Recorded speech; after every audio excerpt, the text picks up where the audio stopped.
नमस्कार, मैं doctor Anita Rai Singhani, associate professor EAFM, government PG college Kekri से आपका हार्दिक स्वागत और अभिनंदन करती हूँ। आज का जो विषय हमने लिया है वो है भारत में स्वरोजगार, सेल्फ एम्प्लॉयमेंट इन इंडिया की बात हम इस चैप्टर में करेंगे। सबसे पहले हम जान लेते हैं कि इसका मीनिंग क्या है। मीनिंग ऑफ सेल्फ एम्प्लॉयमेंट, स्वरोजगार का अर्थ क्या है। स्वरोजगार शब्द को समझने के लिए सबसे पहले हमें इसके 3 भाग करने होंगे। यह शब्द 3 शब्दों से मिलकर बना हुआ है, जो कि है स्व, रोज और गार। 3 अक्षर हैं। पहला अक्षर स्व है, यानी कि स्वयं। स्व शब्द किसको करता है? सेल्फ को बताता है, अपने आप को बताता है, स्वयं के बारे में बात करता है। दूसरा अक्षर है रोज, जिसका अर्थ होता है रोजाना, हर दिन या प्रतिदिन, इसे हम ले सकते हैं। और तीसरा है गार, इसका अर्थ होता है करना, कोई भी प्रकार का कार्य करना। तो इस प्रकार स्वरोजगार का अर्थ अगर हम इन शब्दों को आपस में जोड़ लें तो हमें पता चल जाएगा कि स्वयं द्वारा शुरू किया गया कोई भी कार्य जो कि प्रतिदिन करना, वह क्या कहलाता है? स्वरोजगार कहलाता है। जब हम खुद से कुछ शुरू कर देते हैं, किसी कार्य को आजीविका के लिए कार्य करते हैं, तो वह स्वरोजगार कहलाता है। यह शब्द स्वरोजगार शब्द का विस्तार रूप है।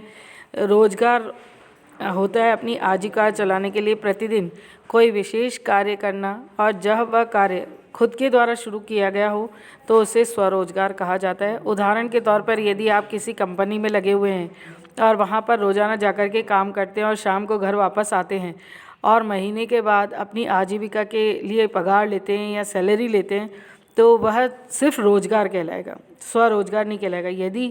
किंतु यदि इसके विपरीत, यदि आप खुद का कोई दुकान या खुद का कोई धंधा या बिजनेस या कोई भी स्टार्ट कर लेते हैं और जिसमें अपनी आजीविका कमाने के लिए रोजाना काम करते हैं, तो उसे हम स्वरोजगार की श्रेणी में लेते हैं। इंग्लिश में इसे हम रोजगार को एम्प्लॉयमेंट और स्वरोजगार को सेल्फ एम्प्लॉयमेंट के नाम से जानते हैं।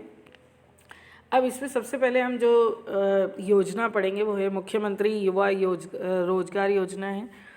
और जैसा कि आप सभी जानते हैं, और यहाँ हमें राजस्थान की योजना की बात चर्चा ज़्यादा करेंगे, क्योंकि युवाओं के लिए कई सारी योजनाएं बनी हुई हैं। तो स्वतंत्रता के बाद से भारत में बेरोजगारी लगातार बढ़ रही थी और अब ये समस्या अपने शिखर पर पहुंच गई है। इसे कम करने के लिए ही इस योजना को शुरू किया गया है। इस युवा स्वरोजगार योजना की मुख्य थीम हुनर का हाथ और राहे रोजगार के साथ रखा गया है।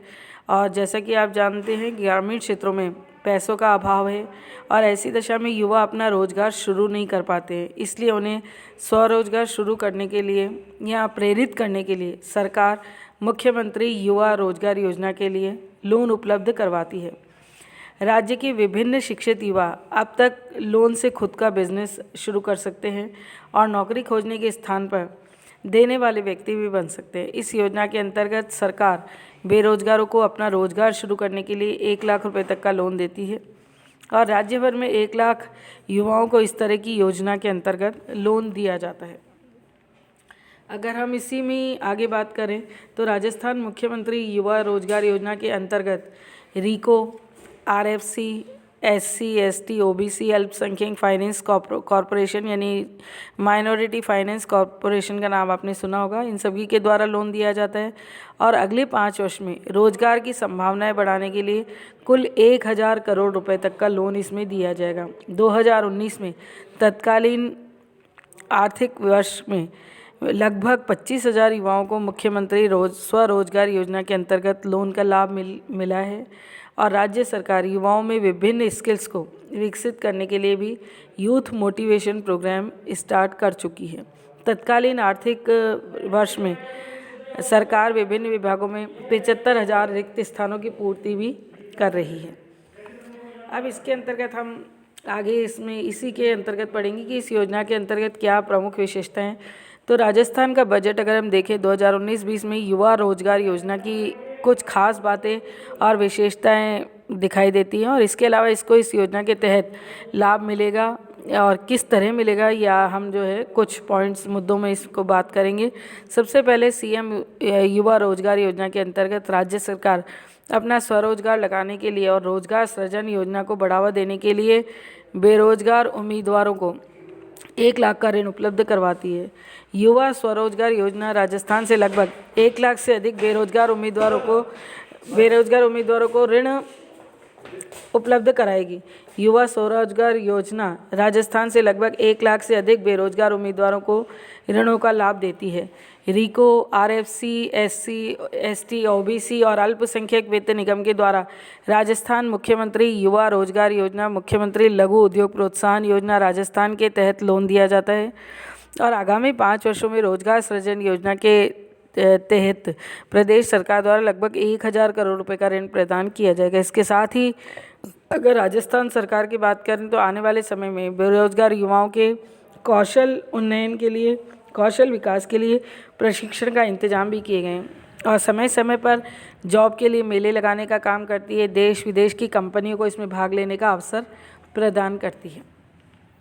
अब अगर हम देखें कि इस योजना की क्या पात्रता और योग्यता है, एलिजिबिलिटी क्राइटेरिया की बात भी हम करेंगे कि इस योजना का लाभ लेने के लिए अभ्यर्थी का राजस्थान का मूल निवासी होना जरूरी है और आवेदनकर्ता की आयु 18 से 45 वर्ष के बीच होती है और मुख्यमंत्री स्वरोजगार योजना का लाभ उठाने के लिए अभ्यर्थी को बेरोजगार होना आवश्यक होता है। व्यक्ति या उसका परिवार पहले से ही अगर आयकर देता है तो वह इसमें फ़ायदा नहीं ले सकता है, किसी उद्योग से संबंधित नहीं होना चाहिए। आवेदनकर्ता किसी राष्ट्रीयकृत और निजी क्षेत्र के बैंकों द्वारा डिफ़ॉल्टर घोषित भी नहीं किया जाना चाहिए। आवेदक पहले से किसी राज्य में चलने वाली योजनाओं के तहत सहायता प्राप्त करने वाला भी नहीं होना चाहिए। इस योजना का लाभ व्यक्ति को सिर्फ एक ही बार दिया जाता है। इसके अंदर क्या क्या आवश्यक दस्तावेज चाहिए होते हैं, रिक्वायर्ड डॉक्यूमेंट क्या क्या है, तो आवेदक की पासपोर्ट साइज़ की फ़ोटो देनी होती है, आधार कार्ड देना होता है, मूल निवास प्रमाण पत्र डोमिसाइल सर्टिफिकेट देना होता है, बेरोजगारी का कार्ड अगर बना रखा है, अनएम्प्लॉयड कार्ड होता है तो वो देना पड़ता है, आय प्रमाण पत्र इनकम सर्टिफिकेट देना होता है और स्वघोषणा का प्रमाण पत्र सेल्फ डिक्लेरेशन सर्टिफिकेट भी इसके द्वारा दिया जाता है। इसके अतिरिक्त अभ्यर्थी को अपने बैंक अकाउंट डिटेल्स को भी सुरक्षित करनी होगी जिससे सरकार उनमें पैसे जमा करवा सके।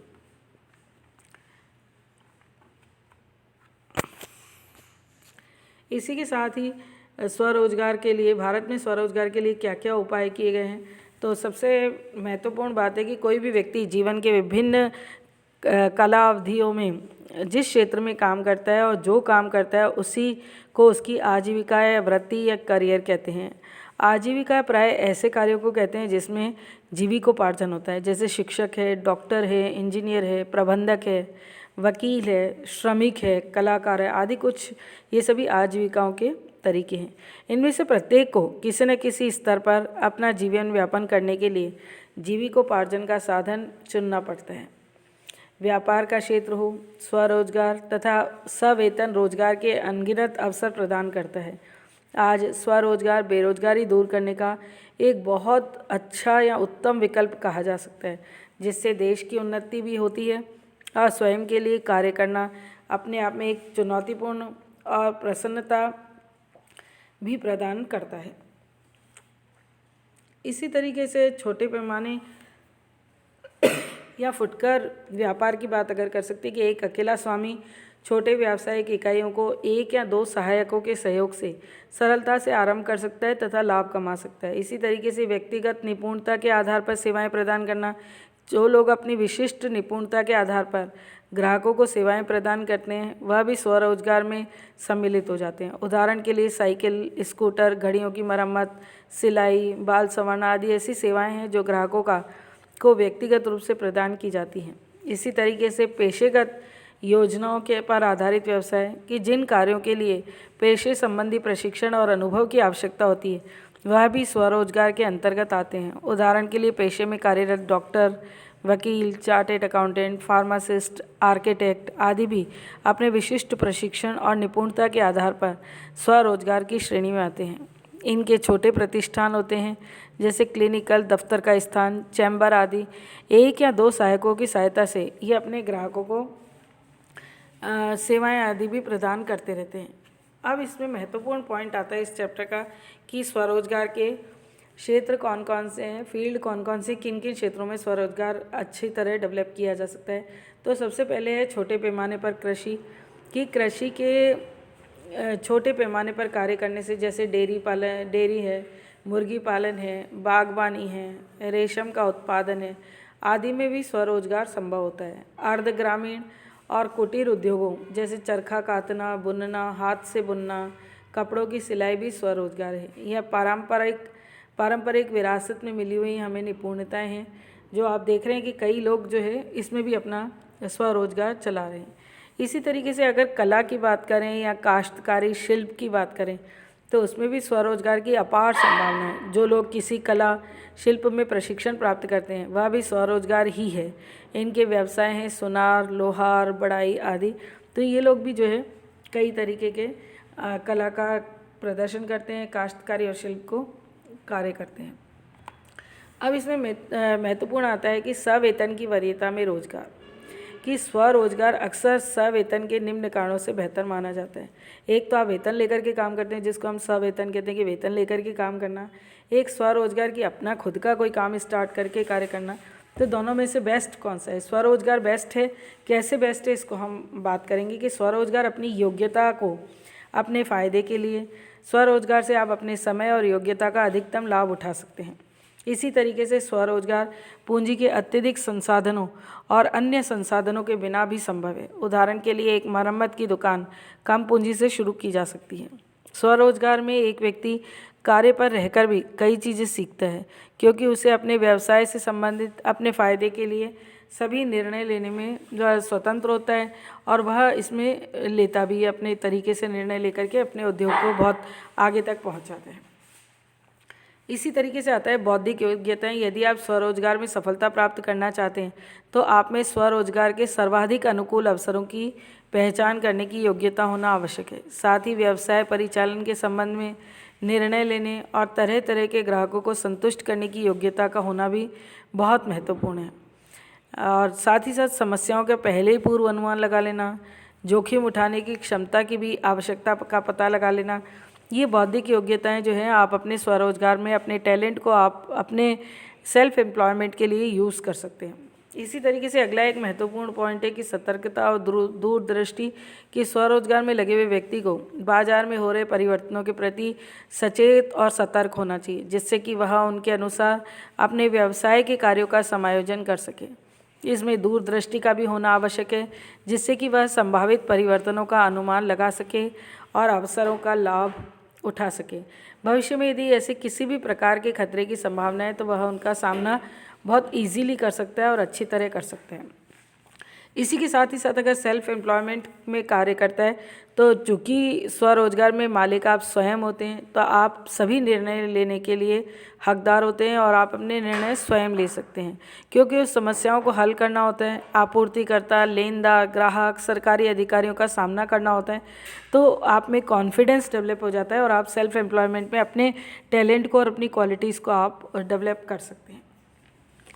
इसी तरीके से व्यवसाय का ज्ञान कि जो भी व्यक्ति स्वरोजगार में लगा हुआ होता है उसको व्यवसाय का पूरा ज्ञान होना चाहिए और व्यवसाय को चलाने की तकनीकों और उससे संबंधित ज्ञान, टेक्निकल नॉलेज और स्किल डेवलपमेंट की बात भी हम इसमें करते हैं कि कौशल उन्नयन का भी इसमें सम्मिलित किया जाना चाहिए।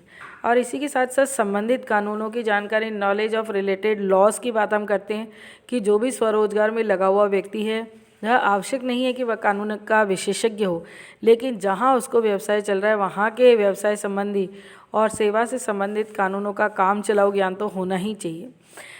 इसमें ट्रेड एंड एस्टेब्लिशमेंट